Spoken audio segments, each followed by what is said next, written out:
Hey, what's going on everybody? It's ETAPRIME back here again. Today we're going to be taking a look at Modern Warfare 2 running on the Steam Deck. So what I've got right now is actually Windows 11 installed, and I've got my Steam set up with the new Gamepad UI. If you're interested in setting this up in Windows, you can make it look just like SteamOS. I've done a full video, I'll leave a link for that in the description, but unfortunately when it comes to the new Modern Warfare 2 game, it's not officially supported in Linux due to the cheat engine they chose to use, which is known as Ricochet. The main developers have come out and said that it may never officially support Linux, but there will be workarounds down the road, I can guarantee you that. But right now, in order to get this up and running, at least at the time of making this video, the only method that I've seen to get this game running properly on the Steam Deck is to use Windows, be it Windows 10 or Windows 11, but I can tell you right now that this game runs absolutely amazing on the deck.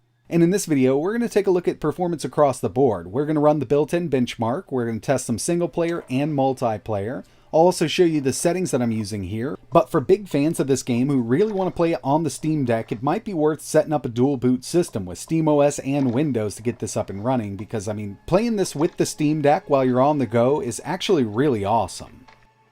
So when it comes to the graphics settings, there's actually a lot that we can mess around with here, and I've been able to get an average of around 90 FPS out of this game with the lowest settings, but I kind of just wanted to keep it there right around 60, especially in multiplayer. And while I'm personally playing multiplayer, I just turned VSync on to kind of lock it right there at 60. That'll also save on the battery. But first things first, dynamic resolution. This is really going to be your best friend when it comes to the Steam Deck due to the lower end CPU and GPU combo here. From this main menu, I didn't change much at all, but when I move over to graphics, what I did was go to the preset of balanced, and then from there I turned FSR on to balanced also. I think at that balanced preset it defaults to high quality, and you know, you could get by running it with the high quality preset on FSR, but I wanted a little more out of it and just make sure I didn't have any dips under 60 while I was in multiplayer. So balanced there from FSR. And really, that's about it. Remember, the Steam Deck screen is 1280 by 800. It's going to lower that resolution down a little bit because we're using the dynamic resolution scale and FSR, but it still looks great on this smaller display and plays amazingly. So the first thing I wanted to show off here was the built-in benchmark with those settings I just mentioned. I don't have Afterburner running, so we can't see what's going on with the CPU, but when we get into real gameplay, I'll turn that on. I just kind of wanted you to take a look at how it's playing right now with this benchmark, and I mean, just to the naked eye, it looks very playable. And of course, yeah, it is. It's actually over 60 FPS with the settings we have.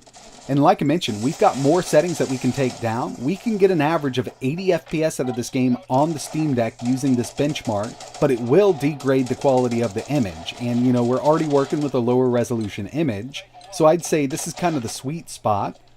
And at the end of this benchmark, which I ran a couple times, we got an average of 66 FPS, and one time I ran it, I got an average of 68. But yeah, 66 FPS on a handheld with a game like this isn't bad at all. And remember, VSync is also going to help out with battery life. It's going to lock it right there at 60 so that CPU and GPU doesn't have to work any harder to move over 60 FPS. Next up, I figured I'd show off the campaign, otherwise known as single player mode. And we do get better performance in single player over multiplayer with these settings here. This averaged 71 FPS by the end of this mission, and as you can see, I do have Afterburner running up in the top left-hand corner, so we can check out that CPU clock, GPU clock, and the CPU package power, which in Windows and in SteamOS is around 15 to 16 watts. That's all we can get. It's kind of locked down in the BIOS, and I really wish, you know, we could get just a little more, around 18 watts. That way we can keep the GPU clocks up, because as you can see, it's not quite running at 1600 megahertz, and that's because it needs to split up that 15 or 16 watts between the CPU and the GPU at the same time. And the final thing I wanted to show off here was a little bit of multiplayer, and we got an average of 64 FPS with this. A couple more settings may need to be taken down just in an intensive firefight. You could take those shadows from medium down to low. There's a couple other things that we could do here. Or you could even drop FSR to like performance, which is really going to give us a nice FPS boost, but it will degrade the quality of the picture. And since we're already working with such a low resolution image here on this display, it may not be worth it to some people.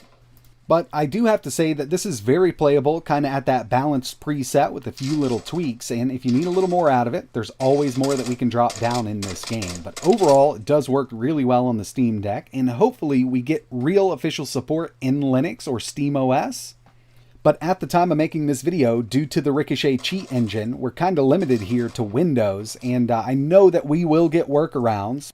But when working around an anti-cheat system, there's always a chance of getting banned, and the developer has said something about this, but you got to take it with a grain of salt right now because the game only came out a few days ago. And as soon as there are some stable workarounds for SteamOS, I will be doing a full tutorial, but for now, it does run well in Windows. But that's going to wrap it up for this one. I just wanted to make a quick video to show this off. If you have any questions, or if you have some kind of configuration that you've tested so far that works better, let us know in the comments below. And like always, thanks for watching.